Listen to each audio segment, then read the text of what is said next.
Today, we are going to talk about the topic. Are you worried about your child's behavior and future? And the reason for that is is it very challenging for the digital era children to be focused and successful? Yes, indeed. Most of the queries that I receive from my parents are related to these areas only, that how to really make today's children focus. So let's understand today's topic, what exactly we mean to be successful and what exactly is focus. Is there a something called focus which can be measured or which can be enhanced through certain activities? So, in next 40 to 50 minutes, I'm going to talk about and understand more what exactly is being focused and being successful.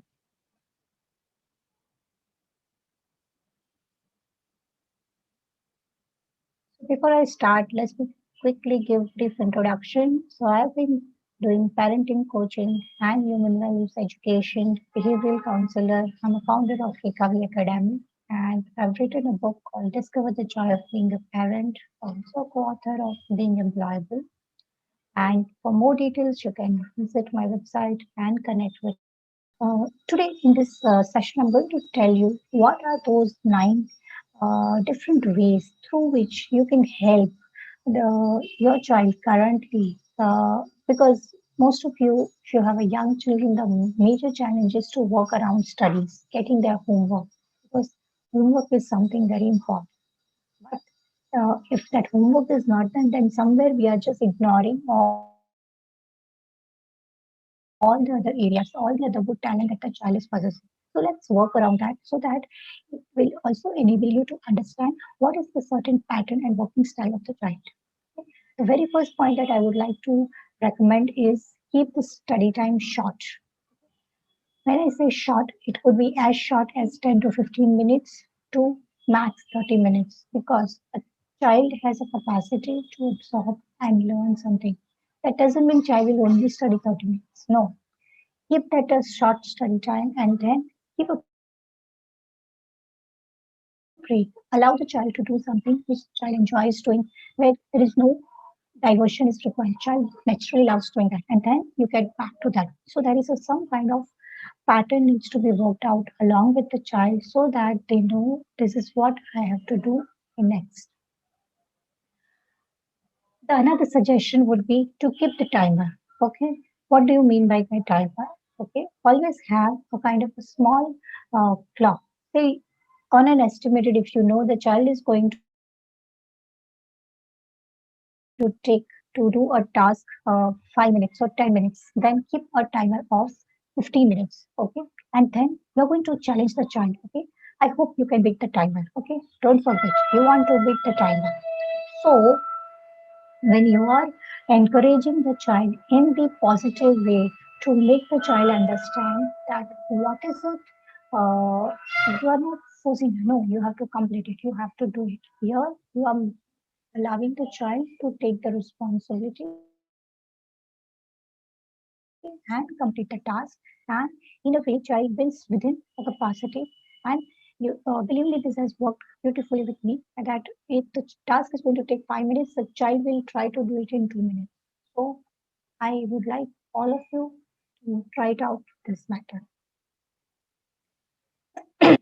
Use excessive energy through physical energy. What does that mean? You must be seeing that your child is extra enthusiastic, okay? And that is quite natural because that's the way the brain pattern is working, especially for 20th century kids, 21st century kids. How you, if you are not going to channelize that energy in a positive way, in a useful way, then they are going to create a lot of uh, problems around. Maybe you call it as problem, but that is something which may you find it disturbing or not liking. So why not engage them in any physical activity? It could be jumping, it could be just going stairs up and down, or it could be just throwing the ball, pillow game. It could be anything age appropriately. You can think about, keep certain options which the child could enjoy, and let the excessive energy get drained. And then you're going to invite the child to sit for a while So now the brain nerves are not in that hyper mode to jump again and again. And now the child is going to sit and study. Also, you have to keep on doing a lot of positive encouragement. Okay. Many times, always you look at, oh, you have so much to do. You are yet to complete that. No, go reverse. If the child has completed a few lines, just acknowledge that. Okay, look how quickly you have finished your writing certain words. Okay, I see you are quite focused. Okay, and you have finished within such like this, and they are done. So maybe another 5 minutes, another 10 minutes.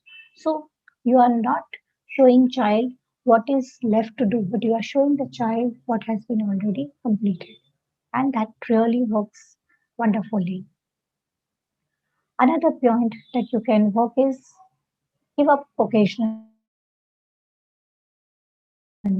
Now, giving up occasionally doesn't mean that you allow child not to complete the task.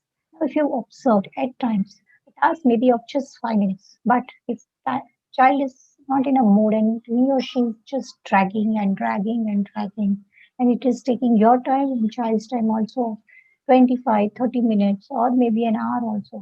So on such occasions, you just allow the child to drop off whatever the child is doing and invite the child to do something that he or she enjoys doing.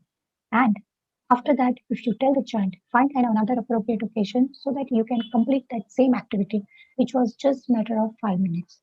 So you have to see under which situation, which of this idea and tip is going to work for your child because these are worked differently for different parents at different occasions. So you, as a parent, as per the age and as per the task to be done, you have to get it done. Another important tip is giving a food which can help the child's brain to settle down and calm down. Okay. If there is a lack of omega 3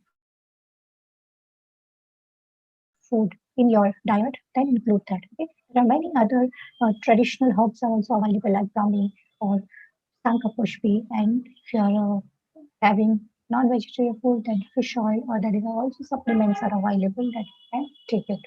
So, which is going to maybe for a period of time so that it is going to enhance the brain pattern and the way the child is going to receive the information and work upon the information. Another important element is developing a self-regulation habits, goal setting, planning skills very early in the child. What do I mean by that? Okay, there is a very beautiful tools which are given by the organization, which I would like to just share here. Tools of the mind, which says that self-regulation first. You need to understand what exactly the self-regulation is. It's the underlying abilities of children which allow them to be successful in a social interaction. What is social interaction? Whenever a child is meeting a friend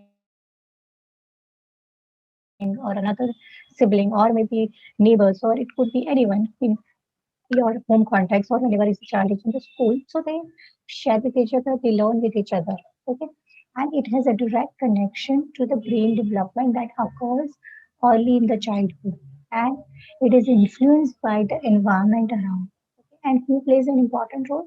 Parents and teachers. Okay? The way they have supported them in developing these self-regulation skills had a long-term impact on overall the child is going to take up, how they are going to plan, how they are going to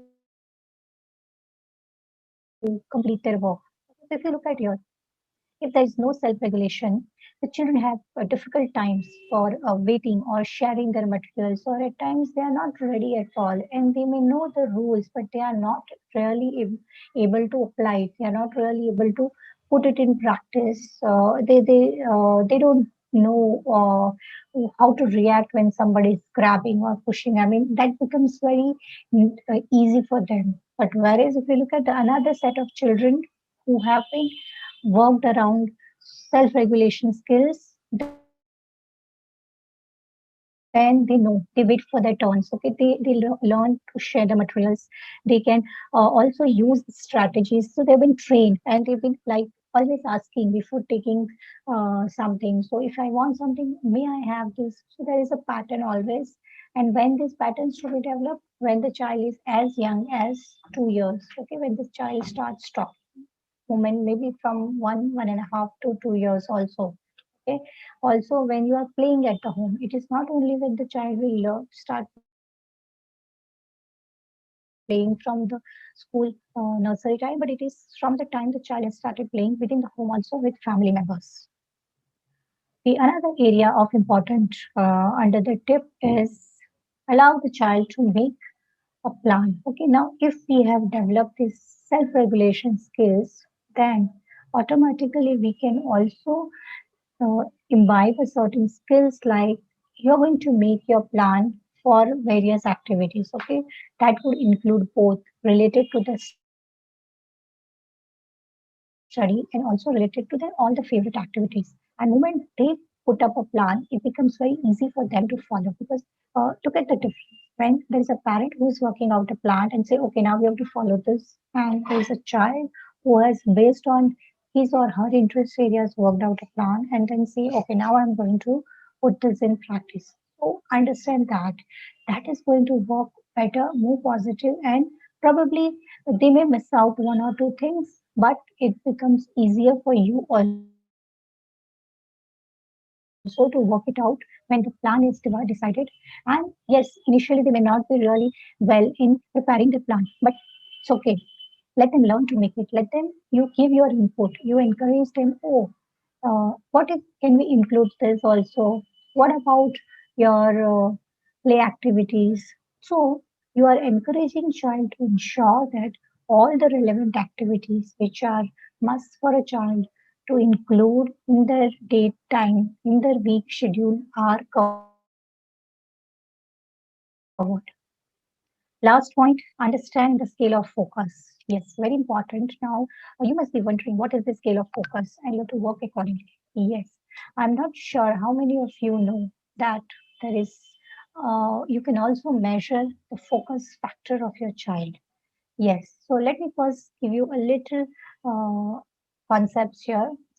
As a child, need both concentration and focus to effectively apply whatever the knowledge that child is gaining. Okay, it could be a young child or it could be a grown up child, it could be even adults like us. So unless we have that within us, the concentration and focus both, and we are able to apply our knowledge, I think we're not going to get the success that we aspire for. So what is focus factor? Focus factor is a measurement of index for the collective focus and concentration that we have in accomplishing certain tasks. Okay, and it is one of the prominent factors to achieve success because when you know what to do and how to do, it saves a lot of our time and energy. Okay, and remember, the focus and attentions are inversely proportional. How so? When you have the higher focus, the lower is the attention. Okay, and to learn something new, we need better attention. So you must have imagined when you are learning or when the child is learning something new, they have their completely attention is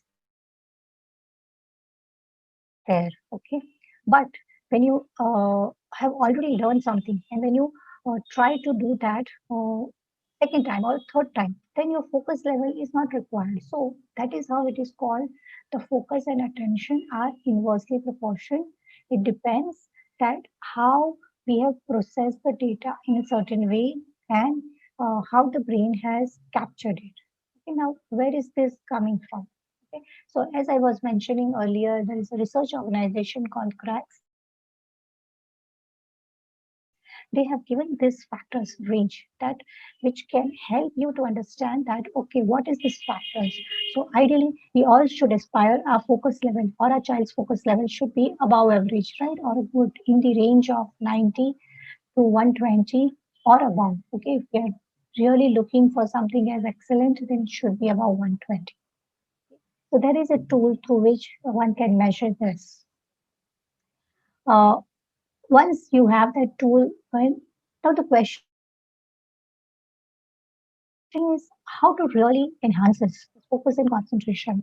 So there is a very beautiful research-based process is given where you can give a lot of learning experiences to the child because brain is sharp, okay, the smart for each child. Only thing that how that brain's capacity has been used and how it has been uh, given to an access. So example, let me give you an example. When you are in a forest, okay, the pathways are there, okay, but then you can see only somewhere this walking paths have been made. Why? Because somebody has walked on that particular patch of the land again and again, again and again, okay. We call it in Hindi, the word is called Pagdandi, okay. And then that path has become a clear road so that it's easy for somebody to walk upon. So similarly, our brain also have lot of pathways, okay, and we call it as a neural connection. So when a child works continuously on that pattern and then keep on doing an activities or and gaining those experiences, that pathway is defined, and that's how the focus and the concentration levels becomes a natural part of the child, the way they learn anything, and then they become at various skills, they become good.